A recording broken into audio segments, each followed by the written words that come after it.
Bab 666, bahkan bukan manusia. Fanny dan yang lainnya terperangah.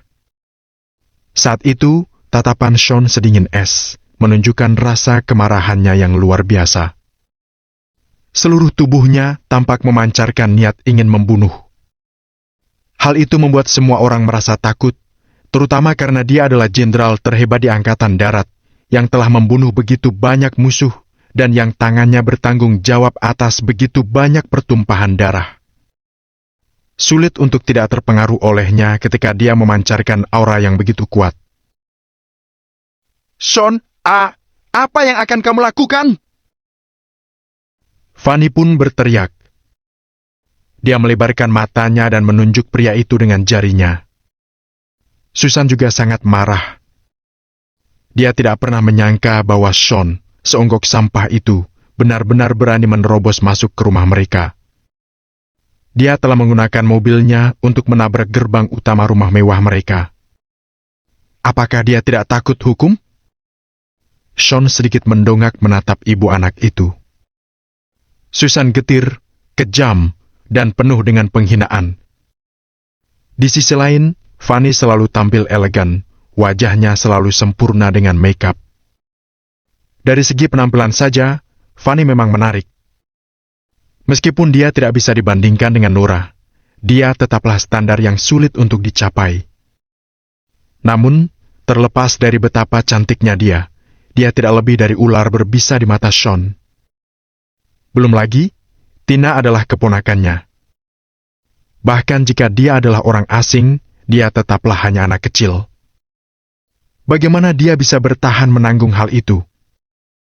Mengingat luka-luka di punggung Tina, Sean sangat marah. Dia tidak bisa menahan emosinya lebih lama lagi. Siapa yang menyakiti Tina? Sean berdiri di depan mobil dan bertanya dengan tenang. Suaranya tidak keras, tapi mengeluarkan nada yang bermartabat. Haha. Saat itu, Fanny tertawa. Sepertinya dia mengerti apa yang sedang terjadi. Sean ingin membelah Iris dan putrinya, jadi dia pergi mencari mereka. Tina adalah keluargaku. Apa hubungannya dia denganmu? Fanny berdiri sambil menyelangkan tangannya. Dia sama sekali tidak peduli kenapa Sean begitu marah. Dengan kata lain, dia tidak tahu mengapa masalah itu bisa menjadi masalah yang besar. Sean menatapnya sekilas dan menggelengkan kepalanya. Beberapa orang tidak memiliki sedikit pun rasa empati. Jika seseorang berbicara dengan baik pada mereka, mereka akan berpikir itu karena seseorang takut pada mereka. Oleh karena itu, Sean tidak ingin membuang waktunya untuk bicara lagi. Klik. Sean membetulkan pakaiannya sebelum mendekati pintu rumah mewah itu. Dia melangkah maju, dengan Theo yang mengikuti dari belakangnya. Para pengurus rumah tangga di rumah mewah itu juga mulai mundur secara perlahan. Setiap binatang mempunyai naluri untuk lari dari bahaya. Para pengurus rumah itu hanya melakukan hal itu. Ekspresi Sean tampak serius, dan dia memiliki kilatan pembunuh di matanya, yang membuat mereka takut. Namun, Fanny dan ibunya, Susan, hanya menyilangkan tangan dan tetap berada di tangga. Mereka sama sekali tidak menganggap Sean serius. Mereka tidak percaya bahwa dia akan berani melakukan sesuatu kepada mereka. Aku bertanya padamu. Kamu harus menjawab. Jika itu masalahnya, maka aku tidak perlu menjawab. Sebaiknya kamu berlutut sekarang juga. Sean berbicara pelan sambil melangkah tegap ke arah Fanny. Terkejut dengan perkataannya, Fanny sejenak tercengang. Namun, dia dengan cepat sadar kembali dan berteriak. Sean, dasar sampah! Apakah kamu ingin mati? Apakah kamu tidak tahu siapa aku dan tanah siapa ini? Tampar dia! Kata Sean tanpa ekspresi. Iya. Theo langsung merespon dan melangkah ke depan wanita itu. Namun, Meskipun dia mengangkat tangan untuk menamparnya, Theo masih merasa ragu. Bagaimanapun, Fanny adalah seorang wanita. Ayolah, coba tampar aku. Kalian berdua konyol. Fanny tadinya sedikit takut, tetapi melihat keraguan Theo, dia mencemooh dan mengancamnya. Theo sedikit mengernyitkan dahinya. Dia masih tidak bisa memaksa dirinya untuk melakukannya. Namun, dia tidak berani melanggar perintah Sean. Untuk sesaat, dia berkonflik dengan dirinya sendiri. Siapa yang memberimu keberanian untuk berani menamparku? Coba saja. Tampar aku. Fanny pun tersenyum puas. Wush! Saat itu, sebuah tangan meraih tangan dan menarik Theo ke samping. Detik berikutnya, Fanny merasakan hembusan angin di wajahnya, menyebabkan dia memicingkan matanya. Plak! Saat itu, tamparan keras dilayangkan ke wajahnya yang dia rawat dengan mahal. Suara telapak tangan yang menampar wajahnya mengeluarkan suara yang jelas. Tok! Tok! Tok! Sepatu hak tingginya mengeluarkan bunyi yang tidak beraturan saat dia terhuyung mundur karena kekuatan tamparan yang begitu kuat. Sean sudah menamparnya. Dia benar-benar melakukannya. Theo berdiri di samping.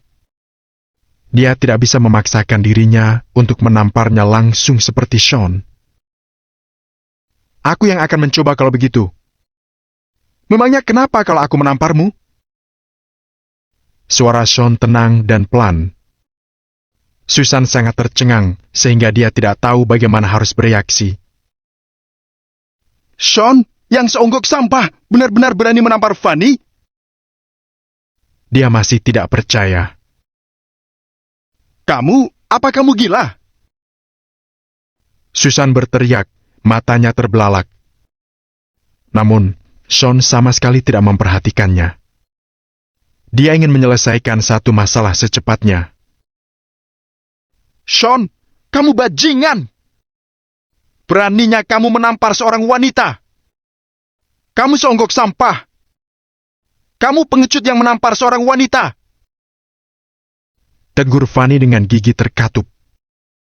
Dia dengan hati-hati memegang pipi dengan tangannya. Perempuan! Kamu bahkan tidak bisa dianggap sebagai manusia. Kamu melakukan banyak hal yang sangat buruk kepada seorang anak yang baru berusia 5 tahun.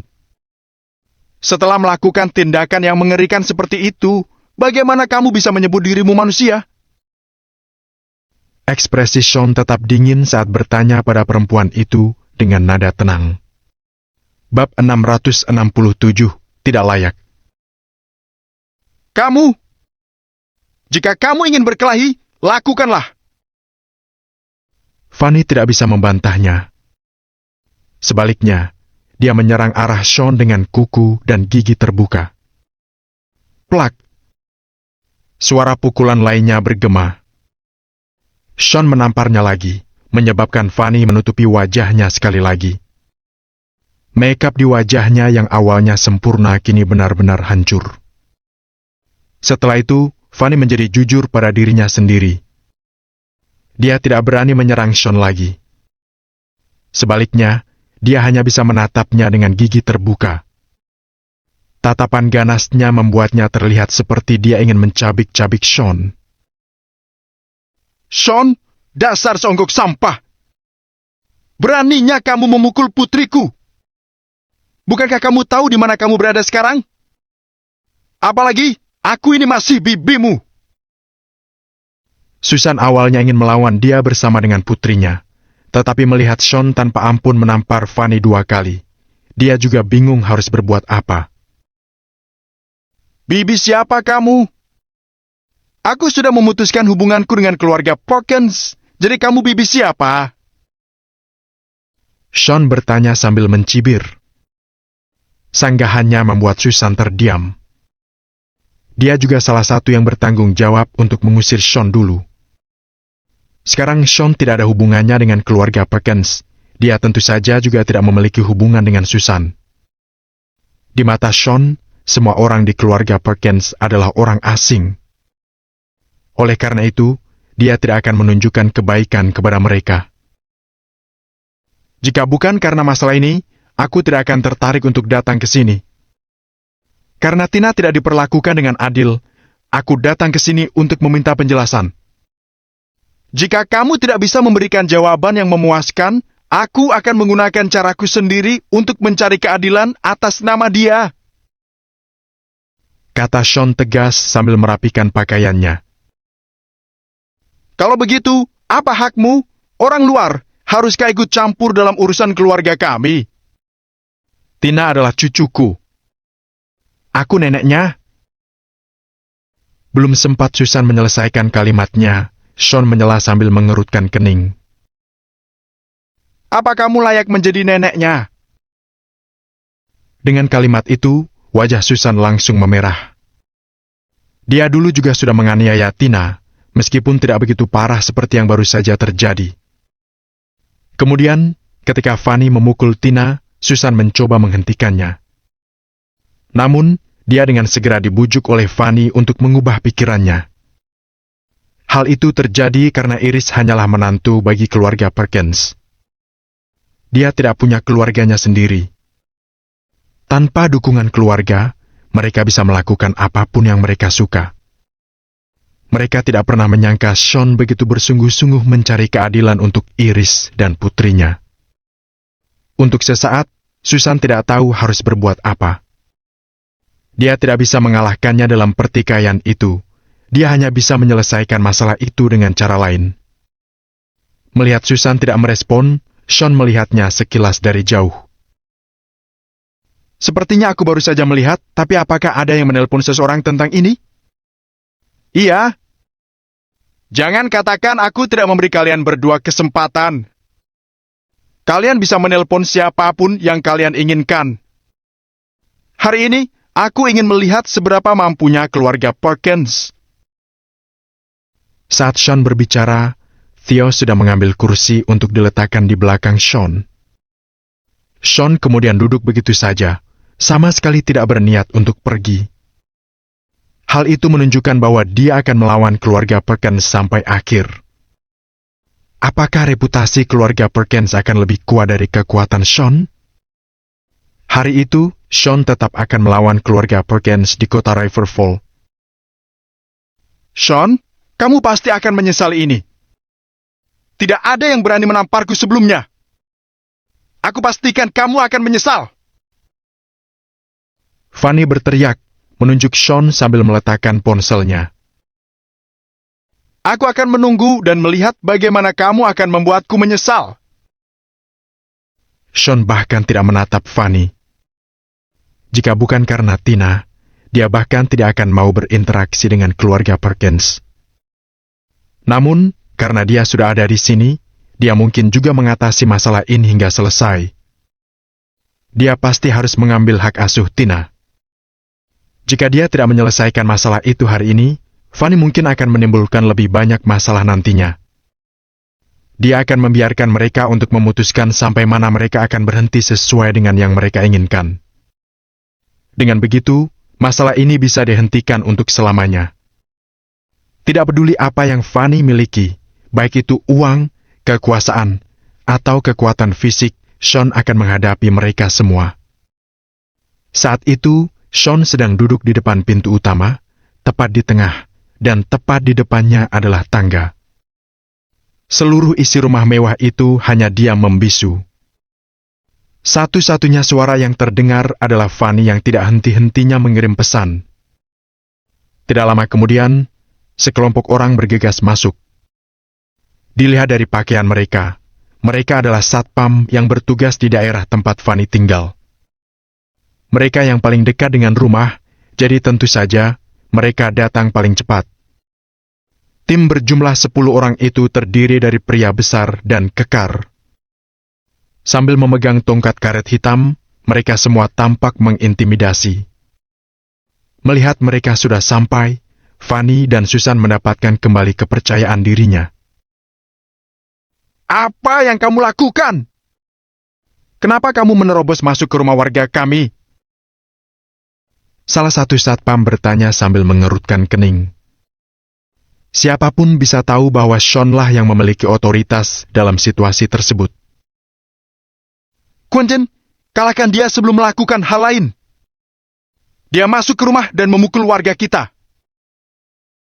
Fanny berteriak keras, menunjuk Sean.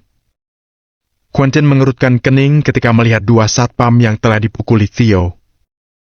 Dia lalu dengan sigap memimpin timnya ke arah Sean.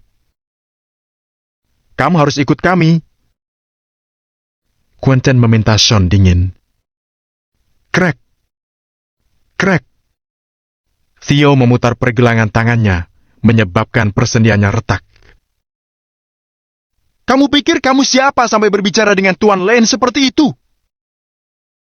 Dengan ekspresi marah, Theo langsung menuju Quentin. Bab 668, tetap di tanah.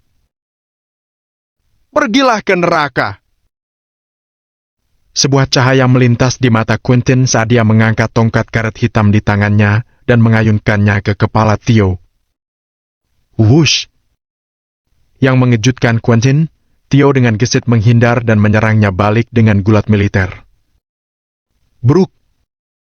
Selanjutnya adalah pukulan kejam yang mengirim Quentin ke tanah, menggeliat kesakitan saat dia memegang perutnya. Theo adalah pria tangguh dengan keterampilan tempur yang luar biasa di angkatan darat. Dia orang kedua setelah Sean. Karena itu, tidak sembarang orang bisa menahan pukulannya. Lagi pula, jika Theo tidak cukup kuat, dia tidak akan memenuhi syarat untuk menjadi komandan penjaga Sean. Ketika 9 penjaga keamanan lainnya melihat kapten mereka dipukul, mereka menyerang Theo. Sean duduk di sana bergeming, tidak menunjukkan niat untuk mengulurkan uluran tangan. Dia berpikir bahwa jika Theo bahkan tidak bisa berurusan dengan kelompok ini, maka dia tidak memenuhi syarat untuk tetap di sisinya. Bruk! Plak! Seperti yang diharapkan, Theo tidak memiliki masalah berada dalam pertarungan 1 lawan 9. Dia seperti harimau lapar yang menemukan jalan ke kawanan domba. Serangannya cepat dan mematikan, bahkan tidak memberi lawan-lawannya kesempatan untuk membela diri. Kebanyakan dari mereka tersingkir hanya oleh 1 atau 2 pukulan Theo. Seolah-olah tinjunya memiliki kekuatan yang tidak terbatas, dan para penjaga semua dipukul sampai babak belur dalam waktu singkat. Setelah baru 1 menit, Theo menarik tinjunya dan berdiri diam. 10 satpam tergeletak di seluruh tanah, tidak dapat melanjutkan pertempuran. Fanny, Susan, dan pengurus rumah tangga mereka semua memperhatikan dengan mata lebar dan mulut terbuka. Pengawal Sean sangat kejam. 10 orang bersenjata melawannya sekaligus, dan tidak satu pun dari mereka bahkan bisa menyentuh sehelai rambut di belakang Theo. Ditambah lagi, Sean hanya duduk di sana sepanjang waktu, santai dan ringan. Dia pasti tahu bahwa orang-orang itu sama sekali bukan tandingan Theo. Kita harus laporkan ini ke polisi. Duduk di tanah, Quentin mengeluarkan ponselnya. Theo mencemooh dan hendak pergi dan menghentikannya ketika Sean berseru. Biarkan dia. Panggil siapapun yang kamu inginkan. Bawa siapapun yang kamu inginkan. Aku akan menunggu. Ucap Sean sembari dia bersandar di kursinya. Dia kemudian mulai memotong kukunya dengan santai. Arti di balik sikapnya terlihat jelas. Mereka bisa menelpon siapapun yang mereka inginkan, dan ketika mereka tidak lagi memiliki siapapun untuk dihubungi, Sean akan terlibat dalam diskusi sipil dengan mereka. Ini adalah cara Sean melakukan sesuatu di militer. Dia akan mengalahkan lawan terlebih dahulu, lalu duduk dan berbicara dengan mereka begitu mereka telah menerima kekalahan mereka. Ambil keputusan. Kalian semua tetap di tanah. Siapa yang bergerak akan kuhajar. Ucap Theo seraya menunjuk ke 10 penjaga tersebut. Kamu tahu kami dari perusahaan mana? Kamu mencari kematian. Di Di sebelah Quentin, seorang pria muda dan pemarah bangkit, siap memperkenalkan dirinya. Brooke. Theo melangkah maju dan melayangkan pukulan ke rahang pria itu, berhasil membuatnya terkilir. Kemudian, Theo meraih lengannya dan memelintirnya. Pemuda itu menjerit mengerikan. Aku tidak peduli dari mana kalian berasal.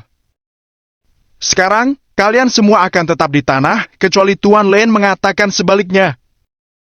Apakah jelas? Nada bicara Theo mengancam, dan matanya dingin. Iya. Mengerti. Para penjaga menggema dan mengangguk panik. Mereka tetap di tempat mereka berada dan tidak bergerak. Setelah orang-orang ini ditangani, Fanny merasa lebih cemas. Dia akhirnya mengerti bahwa apa yang Sean katakan sebelumnya bukanlah lelucon dan jelas bukan hanya untuk menakuti mereka. Hari ini, dia akan berhadapan dengan mereka demi Iris dan putrinya. Fanny dan Susan saling melirik. Mereka sampai pada pemahaman diam-diam bahwa masalahnya jauh lebih besar dari yang mereka kira. Apa yang akan terjadi hari itu tidak akan baik. Namun, keluarga Perkins adalah keluarga bergengsi yang sudah ada sejak lama. Mereka memiliki koneksi yang jauh di luar dugaan Sean. Bram. Tidak lama kemudian, suara deru mesin mobil terdengar dari luar. Bising dan meresahkan untuk didengar. Dari suaranya, ada cukup banyak mobil. Dari pintu rumah mewah yang dibanting terbuka oleh Sean, semua orang melihat 6 SUV hitam terparkir seragam di luar. Sebuah pintu mobil mengayun terbuka, dan Yates adalah orang pertama yang melangkah keluar. Segera setelah itu, beberapa pria kekar dan tampak agresif melangkah keluar satu persatu. Yates dan Fanny selalu bersatu untuk melawan keluarga Nora. Sekarang Sean datang untuk membuat masalah di rumah Fanny. Yates tentu saja harus turun tangan membantu. Jadi itu kamu, dasar seonggok sampah. Pastikan kau berani. Begitu Yates keluar dari mobil, dia melihat Sean duduk di dekat pintu ruang tamu. Saat dia mengatakan itu, dia dan sekitar 20 pria berotot berjalan menuju pintu masuk. Melihat 10 satpam tergeletak di lantai, Yates sejenak tertegun tetapi tidak terlalu memedulikannya. Dia bertanya-tanya. Sean dan Theo hanya 2 orang. Kerusakan apa yang mungkin mereka sebabkan? Sean, kamu benar-benar berani membuat masalah di sini. Aku akan memberimu pelajaran hari ini. Kamu akan pergi merangkak keluar pintu nanti. Kata Yates sambil melangkah maju ke arah Sean. Was. Pada saat itu, Theo melangkah maju dan berdiri di depan Yates untuk menghalangi jalannya. Kamu akan membuat Tuan Lane pergi dengan merangkak. Theo terkekeh seram, lalu mengulurkan tangan untuk mencengkeram kerah kemeja Yates. Lepaskan aku! Sambil mengurutkan kening, Yates mencoba menarik tangan Theo. Namun, tangan Theo tidak hanya tidak gentar, perlahan tangannya mengangkat tubuh Yates dari tanah. Theo benar-benar berhasil mengangkat seluruh tubuhnya hanya dengan satu tangan seperti bukan apa-apa. Semua orang terkejut. Tuan Lane, apa yang harus aku lakukan dengannya? Theo bertanya pada Sean sambil tetap mengangkat Yates ke udara. Dia bukan siapa-siapa. Lemparkan dia ke tanah. Kata Sean bahkan tanpa mengangkat kepalanya sambil terus menjepit kukunya. Bab 669, berjuang untuk dia. Karena Fanny tidak akan mundur, Sean membiarkannya membawa siapapun yang dia inginkan. Hanya saja Yates jelas tidak sepadan dengan waktunya. Begitu kata-kata Sean terlontar, Theo mengangkat Yates lebih tinggi dan membantingnya ke tanah. Sean, beraninya kamu memukulku. Aku akan membunuhmu. Berbaring di tanah, Yates masih berhasil berkata-kata melalui amarahnya yang tertahan. Seingatku, ini bukan pertama kalinya aku memukulmu. Apa yang akan kamu lakukan? Kata Sean mengejek. Perkataannya menyebabkan Yates membeku di tempatnya. Sejak Sean siuman, dia sudah memukul Yates setidaknya 2 kali. Yates tidak bisa membantah perkataannya. Aku tidak tahu apakah kamu masih ingat satu kali ini, keluarga Perkins mengadakan pertemuan di sebuah restoran, dan aku mengatakan kepada mereka bahwa mereka sebaiknya berdoa dengan baik dan sungguh-sungguh agar aku tetap menjadi orang cacat. Setelah mengatakan itu, Sean meniup kuku jarinya dan menjauhkan gunting kuku itu. Kemudian, dia perlahan bangkit dari duduknya. Was! Fanny, Susan, dan para pengurus rumah secara naluriah mundur beberapa langkah. Tindakan ini benar-benar tidak sadar dan tidak disengaja. Itu menunjukkan bahwa mereka memiliki ketakutan yang tidak terlukiskan terhadap Sean di dalam hati mereka. Dan meskipun mulut mereka tidak akan pernah mengakuinya, bahasa tubuh mereka membuktikan sebaliknya. Katakan padaku, kamu memangnya siapa sampai datang dan ikut campur urusanku? Sean berkata sambil berdiri di tangga tertinggi, memandang rendah Yates. Aku akan memberitahumu ini. Aku tidak pernah peduli padamu sebelumnya karena kamu cacat. Aku juga ingat bahwa kamu adalah bagian dari keluarga Perkins, jadi aku memberimu rasa hormat. Sekarang setelah kamu memutuskan hubungan dengan keluarga Perkins, aku bisa menghancurkanmu sesuai keinginanku. Setelah mengatakan itu, Yates berguling dan bangkit. Dia mundur ke belakang 20 anak buah yang dibawanya, sementara dia mengarahkan jarinya pada Sean. Ayo kalau begitu, hancurkan aku. Sean merentangkan tangannya lebar-lebar dan ekspresinya acuh tak acuh. Tangkap dia. Mereka berdua. Habisi mereka. Aku tidak peduli jika mereka mati. Mereka berani masuk ke rumah seseorang dan menyerang pemiliknya. Bunuh saja mereka, dan kita akan menyebutnya tindakan membela diri. Begitu pesanan Yates mendarat, 20 pemuda itu semuanya mengeluarkan batang baja dari ikat pinggang mereka. Ayo kita tangkap mereka. Seperti segerombolan lebah yang marah, mereka bergegas menuju Theo. Melihat hal itu, Yates terkekeh puas. Fanny dan Susan juga tidak bisa menyembunyikan senyum di wajah mereka. Tidak peduli seberapa baik Theo dalam bertarung, apa yang bisa dia lakukan? Dia kalah jumlah. Sekarang satu orang melawan lebih dari 20 begundal muda yang kuat. Selain itu, mereka semua memiliki batang baja di tangan mereka. Mereka menolak untuk percaya bahwa Theo bisa menjatuhkan mereka. Wajah Theo dan Sean akan jatuh ke lantai pada hari ini. Sebentar lagi, aku akan membuatmu berlutut dan memohon belas kasihan. Kalau begitu, kamu bisa merangkak keluar dari sini. Ucap Yates kepada Sean dengan senyum kejam di wajahnya. Sean, bagaimanapun, tidak memedulikannya sama sekali. Dia hanya mengarahkan pandangannya pada Theo. Apakah ada masalah? Sean bertanya pada Theo dengan nada lembut. Bahkan tidak menunjukkan sedikit pun rasa takut, Theo tersenyum dan menjawab. Bahkan jika ada 100 dari mereka, aku tidak akan membiarkan satu pun mendekatimu. Sean dulunya adalah jenderal terhebat di Angkatan Darat. Secara alami, anak buahnya adalah para orang-orang terbaik. Sebagai penjaga komando Sean, kemampuan tempur Theo sangat menakutkan. Jangankan orang biasa, Theo bisa menjatuhkan pasukan khusus teratas dengan mudah. Karena itu, orang-orang yang dibawa oleh Yates ini tidak lebih dari sekelompok sampah baginya. Cukup omong kosong. Tangkap dia. Yates tidak ingin mendengar sepatah kata lagi keluar dari mulut Theo. Sedangkan Sean diam-diam berdiri di tempatnya. Jika Theo mengatakan tidak ada masalah, maka dia akan percaya tidak ada masalah. Theo melonggarkan dasinya dan berseru dengan emosi. Setelah 2 tahun, akhirnya aku bisa bertarung denganmu lagi. Sejak Sean meninggalkan Angkatan Darat, Theo dengan cepat bangkit menjadi Jenderal Bintang 3 di bawah bimbingan Odom.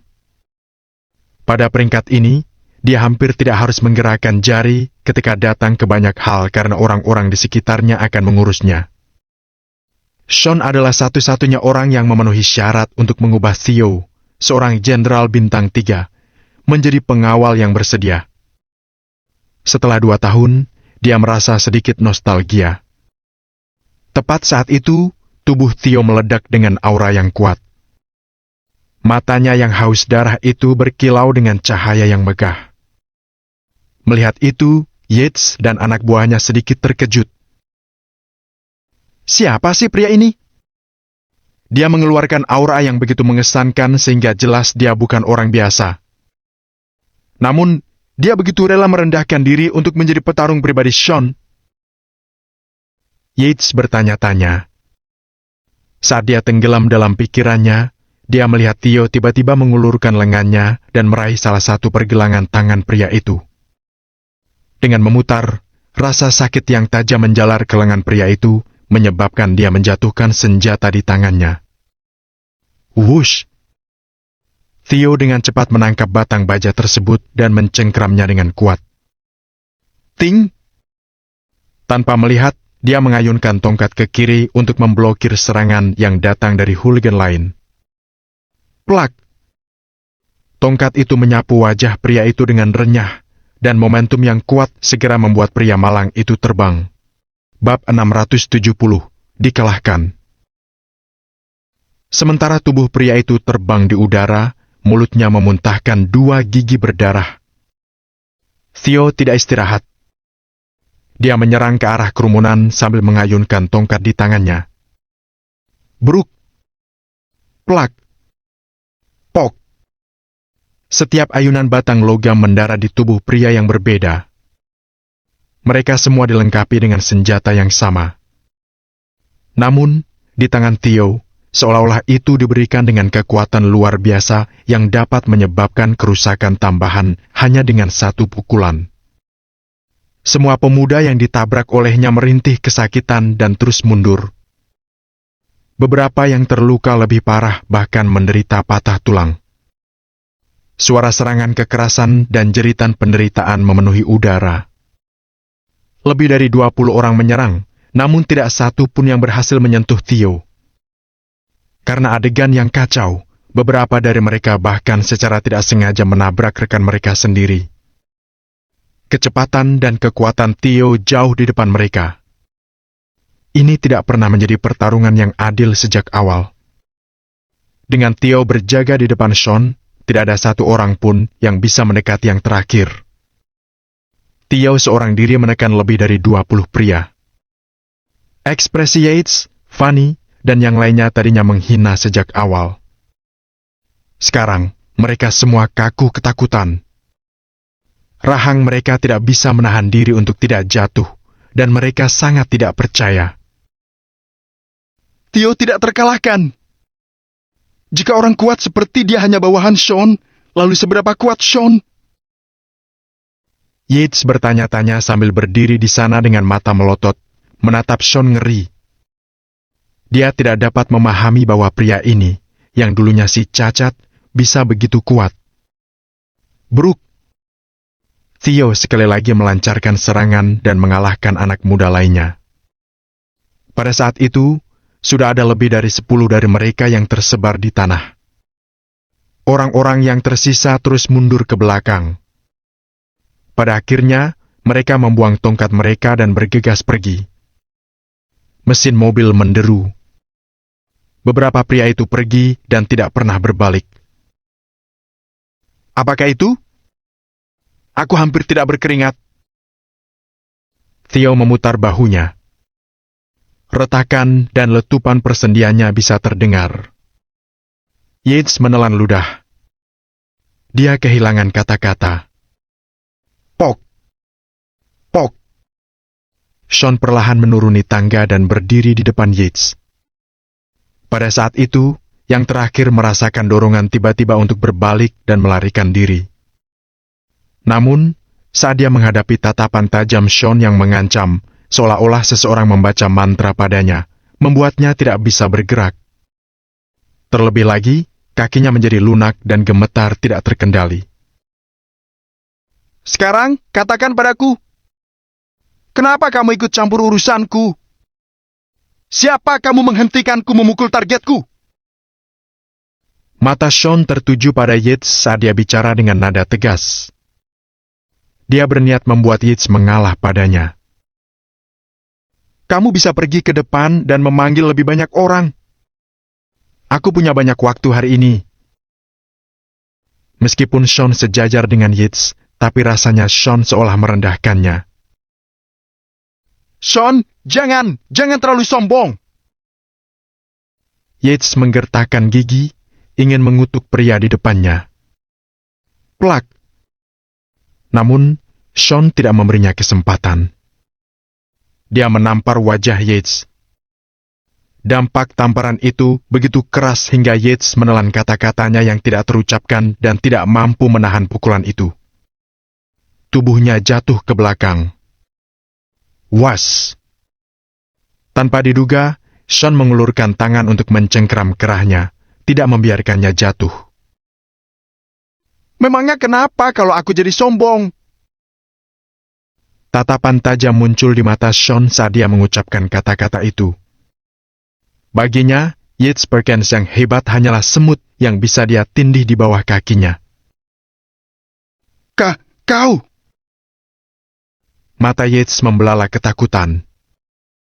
Dia meletakkan tangannya di pipinya yang sakit saat tubuhnya bergetar hebat. Plak! Sean menamparnya lagi.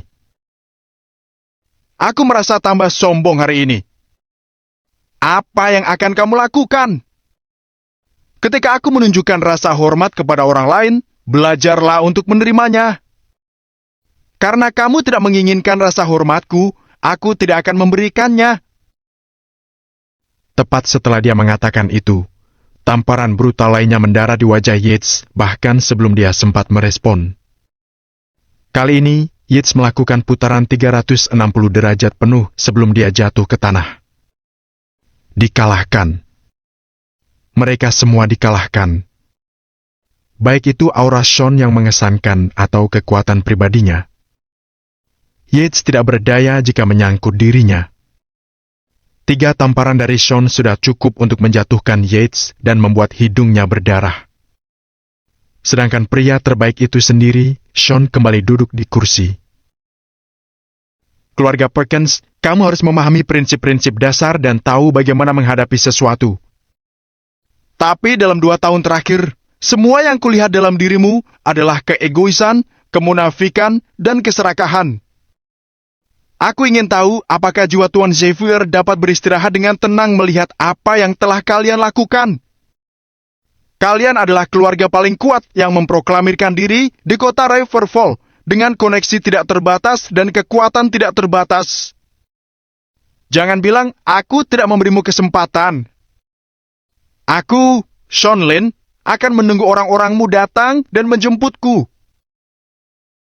Sean tertawa terbahak-bahak dan berbicara dengan tenang dari tempat duduknya.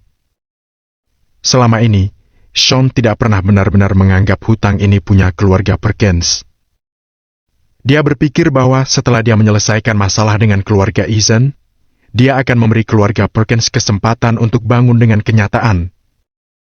Namun, Fanny bersikeras untuk membuat masalah dan menyakiti orang yang paling dia sayangi di keluarga Perkins. Karena mereka tidak ingin bersahabat, maka Sean juga tidak akan begitu.